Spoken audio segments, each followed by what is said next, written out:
दुखियों पर दया करता है, उनकी सहायता करता है, माँ बाप को सुख पहुंचाता है, उनकी सेवा करता है, गरीब भूखे को अन्न जल की जो सहायता दे सकता है वो देनी चाहिए, और जरूरत पड़ने पर अगर कोई और परेशानी में हो तो अगर तुम इस लायक हो तो तुम्हें उनकी मदद करनी चाहिए, जरूर करनी चाहिए। परमात्मा ने आपको इस लायक बनाया है। आप सभी को राधा स्वामी। जो आज का सत्संग का विषय है उसे महाराज जी ने बताया कि जैसा हम खाएंगे वैसा ही हमारा मन हो जाएगा, इसलिए मन को हमेशा अच्छा रखो और अच्छा भोजन करो। अगर हम अच्छा भोजन करते हैं तो हमारा मन भक्ति में लगेगा।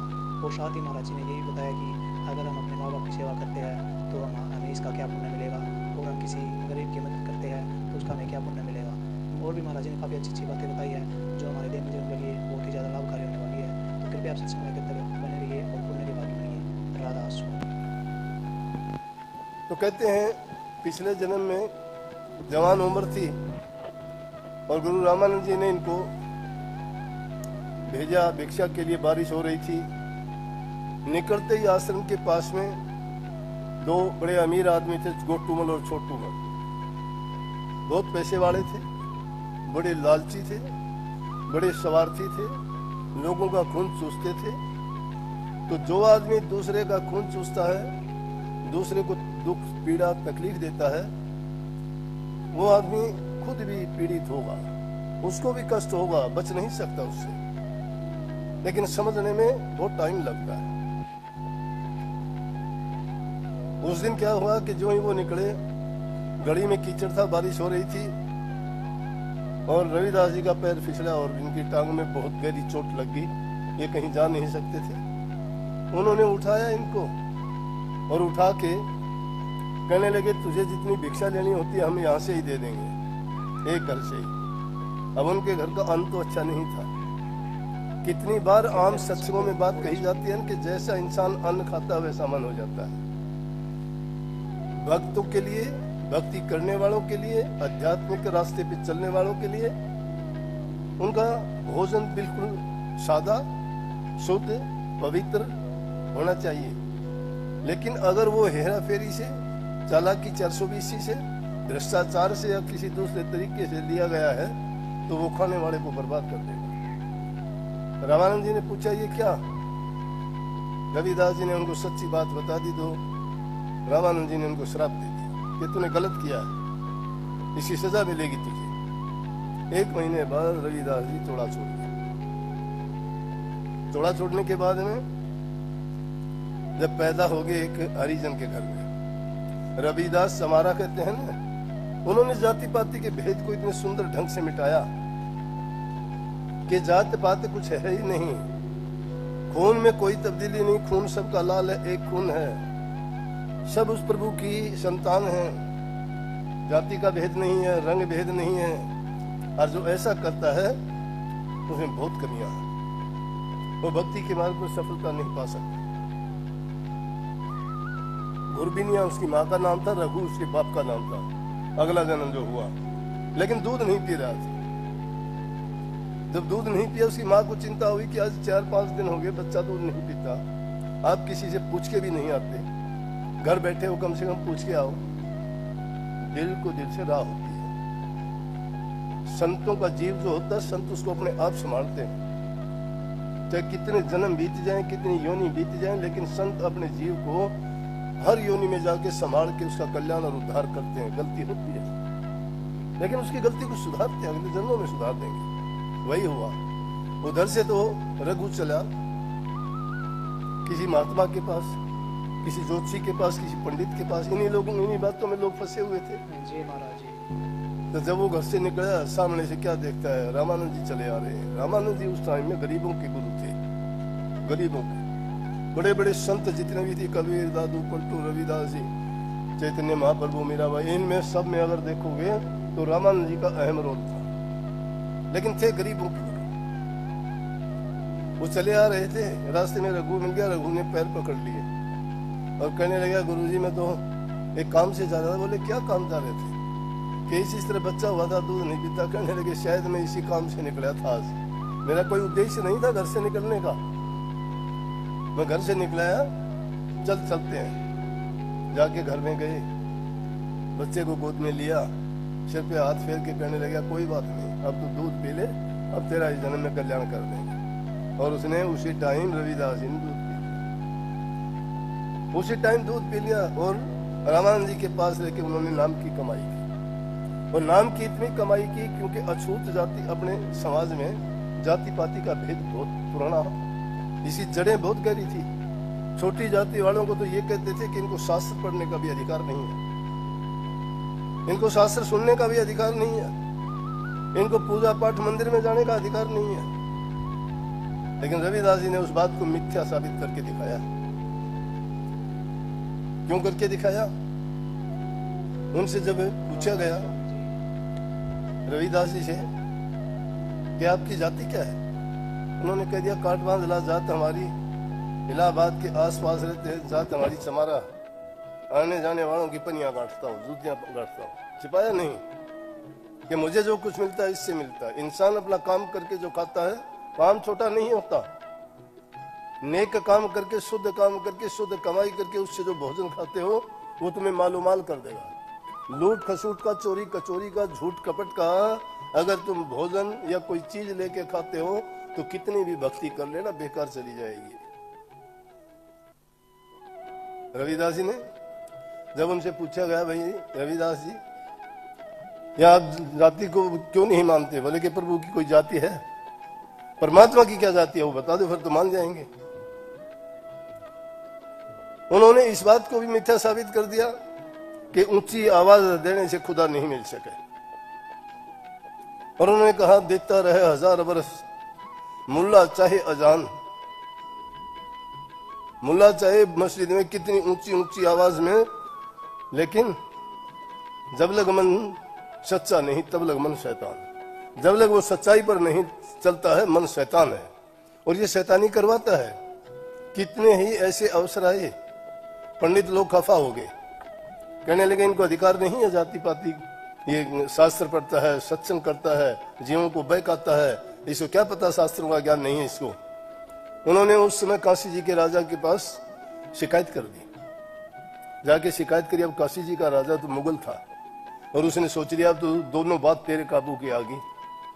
क्यों कि अब अगर रविदास हारेगा तो इसकी बेइज्जती और पंडित हारेंगे तो इनकी बेइज्जती, तेरी तो दोनों तरफ से मजे है। पंडित कहने लगे जी हमारे शास्त्र ऊंचे हैं, इसको अधिकार नहीं। वो कहने लगा जी क्यों नहीं है अधिकार? मुझे अधिकार है। बोले तो तुम अपनी अपनी साबित करके दिखाओ। एक दिन निश्चित कर लिया, रविदास जी को कहा कि मूर्तियां लेके आओ मंदिर से।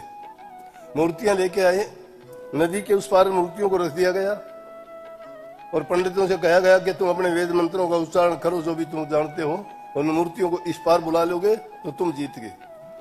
अगर रविदास जी बुला लेंगे तो ये जीत जाएंगे। अहंकार इंसान को मार देता है, दीनता अधीनता गरीबी इंसान को जीत दिलाती है, हार नहीं होती उसकी कभी भी। नैतिक हार तो उसी टाइम हो जाती है जब इंसान के अंदर अभिमान आ जाता है। गए, मूर्तियां लाके रख दी गई दूसरी तरफ, लोग इकट्ठे हो गए। काशी जी के बहुत अवसर मिला था हमें रविदास जी की वो जगह जहां पर वो बैठ के भजन करते थे, आज भी वो कुटिया मौजूद है काशी जी में। तो उन्होंने नदी के उस पार मूर्तियां रखवा दी और पंडितों से कहा आप वेद मंत्रों का उच्चारण करो और तुम उन मूर्तियों को बुलाओ। पंडितों ने पूरा जोर लगा लिया, सब जितने भी मंत्र जानते थे, जितनी सिद्धि शक्तियां मानते थे, जितने भी शास्त्रों में उन्होंने मंत्र जपे याद किए थे, सब के सब उन्होंने कर करके वो थक गए। तो वो नहीं कर पाए तो कहने लगे रविदास जी अब आपका नंबर है। रविदास जी वो तो अभिमान में बोले कि हाँ अभी करते हैं हम, जिस प्रकार दुर्योधन ने कहा था ना उसी तरह। लेकिन रविदास जी कहने लगे हे मालिक मैं तो कुछ जानता नहीं, मैं तो आपको जानता हूं, आपके हाथ मेरी लाज है, आपको जो सही लगे करना, मुझे हर चीज से भी मतलब नहीं है। अगर आपको सही लगता है तो इनको मूर्तियों को इनको यकीन दिला देना, अगर आपको गलत लगता है तो ऐसा मत करना। बस काफी देर तक बोले कि बुला भाई मूर्तियों को बुला इधर। रविदास जी दोनों आंखें बंद करके ध्यान में बैठ जाते हैं। आप लोग ध्यान करते हो ना, सभी सुमन करते हो ना, आप नाम का जाप करते हो ना, आप अभ्यास करते हो ना, आपने पाया कुछ थोड़ा बहुत कुछ? मन टिका आपका? पल दो पल के लिए कभी मन टिका आपका? नहीं, क्योंकि कभी एकाग्रचित होकर आपने ना सुमन किया, ना ध्यान किया, ना भजन किया। अगर सच्चा भजन करते हैं तो आदमी पूरी सृष्टि को उल्ट सकता है, और रविदास जी ने साबित करके दिखाया। रविदास जी दोनों आंखें बंद करके चौकड़ी लगा के वहां बैठ के, और थोड़ी देर के बाद में दूसरे लोग ये कहने लगे मूर्तियां तो हिल रही हैं, देखो हिलने लगी, हिलने लगी, हिलने लगी। देखते देखते और क्या हुआ, वो चल पड़ी। जब वो मूर्तियां चल पड़ी, पूरी काशी जी के मंदिरों में ताल बजने शुरू हो गए, घड़ियाल बजनी शुरू हो गई, आरतियां उतरनी शुरू हो गई। गरीब नहीं थे। जब उनकी ये सिद्धि की बातें फैल गई सब की सब, चित्तौड़ की रानी को भी पता लग गया। वो बहुत नेक विचारों वाली थी। वो भी कहने लगी मैं रविदास के पास जाऊंगी, उनको गुरु धारण करूंगी। और उसने सत्संगियों से बात सुनी थी, क्योंकि सत्संगी तो बात को बढ़ा चढ़ा के कहते हैं। फिर सोचते हैं कि ये बड़े आदमी, धनवान आदमी, ये अगर सत्संग में आ जाए तो हमारी भी और ज्यादा इज्जत होगी। उनको इस चीज से मतलब नहीं है कि सत्संग उन्नति करेगा, नहीं, उनकी इज्जत हो जाएगी।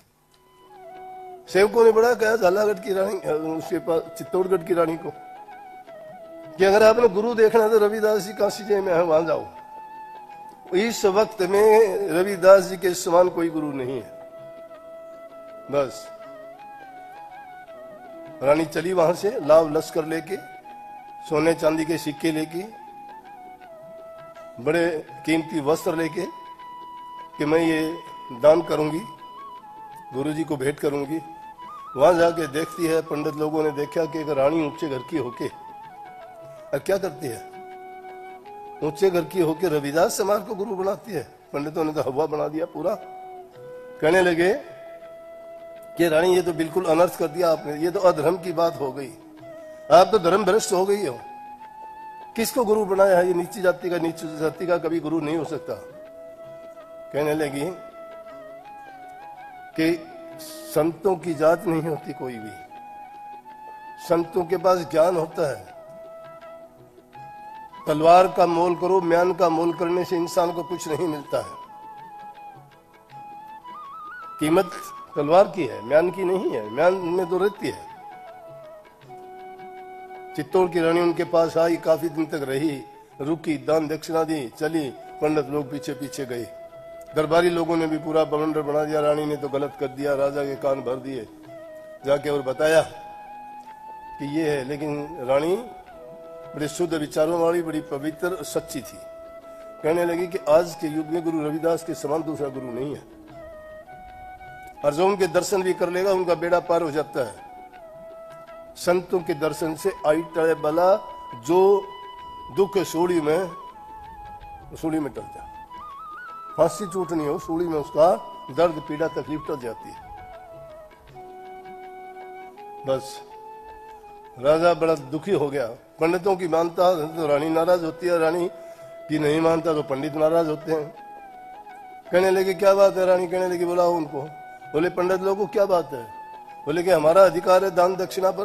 बोले यही बात है दान दक्षिणा, और क्या, हमें तो दान दक्षिणा चाहिए। बोले कल को दान दक्षिणा मिल जाएगी तुम। बोले हमने और क्या करना, दान दक्षिणा चाहिए हमें, हमारा अधिकार है, इनका थोड़ा है, ये नीची जाति का ये कोई महात्मा थोड़ा है। रानी ने उनको बड़ा दान दिया, लेकिन भंडारा लगाया। जब भंडारा लगाया वहां पे और प्रसाद जिमाने लग गई, पंगत बैठी हुई थी, पंडित लोग उखड़ गए। कहने लगे हम जो है इसके साथ बैठ के भोजन नहीं खाएंगे, ये हमारे साथ नहीं बैठना चाहिए। रानी बड़ी दुखी हुई, क्या करूं कि भंडारा बनाया, अब साथ नहीं लेंगे, अगर ये पंडित चले गए खराब होगा।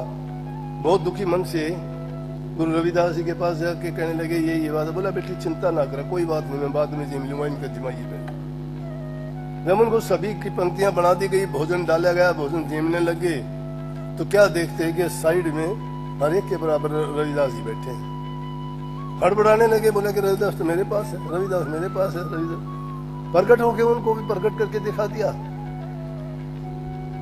इस प्रकार से रविदास जी को संत शिरोमणि ये कहा कि उन्होंने अपने वक्त में सब कुछ दुनियादारों को सिद्ध करके दिखाया कि करने से इंसान सब कुछ पा सकता है। ध्यान करने से मन की वृत्ति एकाग्र होती है। शुद्ध अन्न जल खाने से आदमी की मन की भावनाएं पवित्र और शुद्ध होती है। सच बोलने से इंसान की वाक सिद्धि होती है। ध्यान करने से इंसान की दृष्टि की सिद्धि होती है। लेकिन हम तो क्या है, सुन तो लेते हैं, करते कुछ नहीं है। पेट भरना चाहिए हमारा, अच्छा मिल जाए तो और ज्यादा ठोस लेते हैं, जो कम अच्छा मिले तो कम खा लेते हैं। भक्ति करने के लिए सूक्ष्म आहार होना चाहिए, शुद्ध और पवित्र होना चाहिए, टाइम का होना चाहिए, संयम और अनुशासन में रह के काम करना चाहिए। जो इन चीजों पर नहीं चलता है, रविदास जी के तो और कितने साखी, कितने गीत और आपको मिलेंगे। लेकिन उनकी बातों को सुन के हमें ये उपदेश लेना चाहिए कि उन्होंने जिस नाम की कमाई की वो नाम हमें भी मिला है। उन्होंने तो नाम की कमाई करके वो सारी सिद्धियां प्राप्त कर ली, लेकिन हम उस नाम को पाके हमने वो नाम यूं ही गंवा दिया। उसकी हमें चिंता ही नहीं है। नाम की कीमत हमने नहीं जानी।